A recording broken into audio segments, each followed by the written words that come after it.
Everyone, welcome to the UPSC mentor.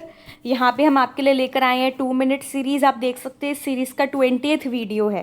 तो अभी तक के जितने भी हमने जो 19 वीडियोस के थ्रू आपको मल्टीपल यहाँ पे एलिमिनेशन टेक्निक्स बताई हैं, एप्टीट्यूड डेवलप करने का जो तरीका बताया है, लॉजिकल रीजनिंग लगाने का जो तरीका बताया, आप जाके पूरा प्लेलिस्ट चैनल के ऊपर चेक कर सकते हैं, आपको पूरा प्लेलिस्ट मिल जाएगा। तो ठीक है, हम आज का क्वेश्चन करते हैं विदाउट टाइम वेस्ट करे।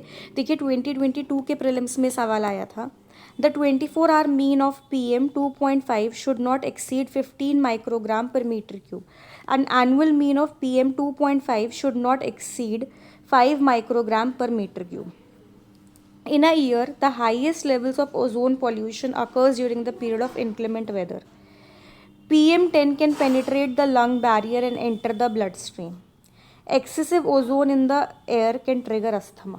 देखिए अभी जैसे कि मैं आपको बार बार बोलती हूँ कि आपको दो चीज़ें डिफाइन करनी है, एक होता है जनरल स्टेटमेंट और एक होता है यहाँ पे फैक्चुअल स्टेटमेंट. अगर आप फैक्चुअल देखिए तो आप देख सकते हैं फर्स्ट और थर्ड एक्सेसिवली दोनों फैक्चुअल स्टेटमेंट्स हैं, दोनों में फैक्ट्स ही दिए गए हैं.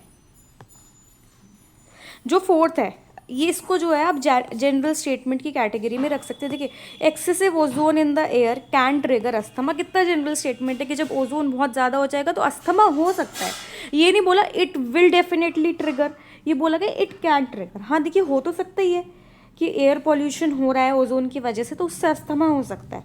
तो एक बारी को अगर हमें मानना होगा ना तो ये सबसे इजी ऑप्शन है, हम इसको एक बारी के लिए सही मान सकते हैं ऑप्शन नंबर 4 को. और इसे सही मानते हुए जो है हम इन 3 ऑप्शन से पहुंच जाते हैं और हमारा ऑप्शन नंबर डी यहाँ से एलिमिनेट हो जाता है.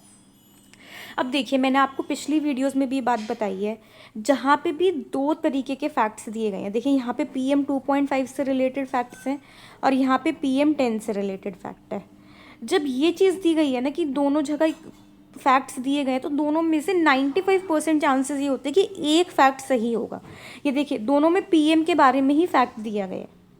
मैं अभी भी कह रही हूँ 95% चांसेस होते हैं, हमेशा ऐसा नहीं होगा कि ये चीज़ फॉलो होगी ही होगी. बट अभी तक देखिए जैसे कि मैंने आपको एक वो ट्राइबल्स वाला क्वेश्चन सॉल्व कराया था जहाँ पे PVTG का हम कर रहे थे, या फिर मैंने आपको 2022 के ही पेपर में जो टी बोर्ड के ऊपर सवाल पूछा गया था मैंने वो सॉल्व कराया था आपको.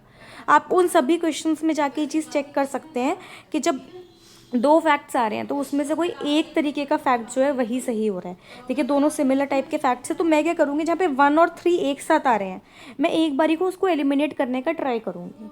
देखिए अभी भी तो देखिए 1 और 3 इस वाले में एक साथ आ रहे हैं, तो इससे जो है हम इस पे पहुँचते हैं. अब देखिए मैं ना यहाँ पे आज आपको एक नई बात बताती हूँ जो अभी तक मैंने आपके साथ शेयर नहीं करी है.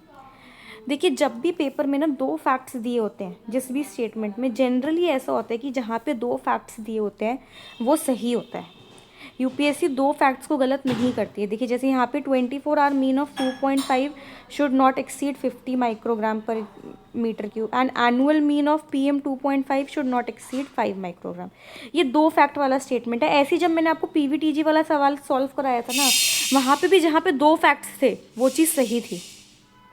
ये चीज़ जो है हम बार बार रिपीटेड ट्रेंड देख रहे हैं यूपीएससी का. देखिए अभी भी आपको अपना नॉलेज ओपन रखना है, अपने दिमाग को ओपन रख के सॉल्व करना है. बट जब आप पूरी तरीके से फंस जाएंगे पेपर में तब आप इन चीज़ों को अप्लाई कर सकते हैं.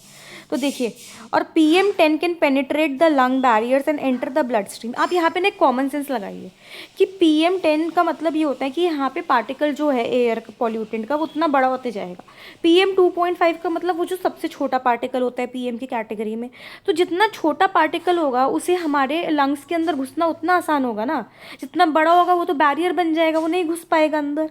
तो देखिए कॉमन सेंस था यहाँ पे, ये कोई ट्रिक नहीं है, कॉमन सेंस है कि जितना बड़ा पार्टिकल होगा उसको अंदर एंटर करने में उतनी ज़्यादा दिक्कत होगी.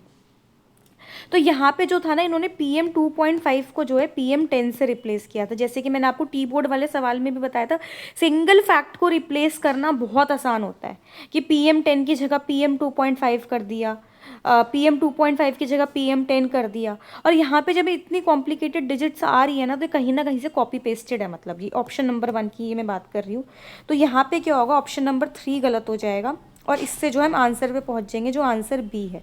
देखिए 4 जो है यहाँ पे हमने जनरल स्टेटमेंट के थ्रू सही किया, और थर्ड में हमने कॉमन सेंस लगाया। उसके साथ साथ ये डबल फैक्ट का ट्रिक और सिंगल फैक्ट का ट्रिक आज मैंने आपको बताया कि आप डबल फैक्ट और सिंगल फैक्ट को ध्यान में रख सकते हैं। आप खुद जाके मल्टीपल पेपर्स के थ्रू जो है इस चीज़ को एनालाइज कर सकते हैं कि ये चीज़ हो रही है नहीं हो रही है एग्जाम में। उसके बाद आप आके बताइएगा कि ये चीज़ आपको कितने % ट्रू लग रही है। मैं अभी भी कह रही हूँ 100% सवालों में नहीं मिलेगा, बट हाँ 90 से 95% सवालों में मिल जाएगी ये चीज़ आपको।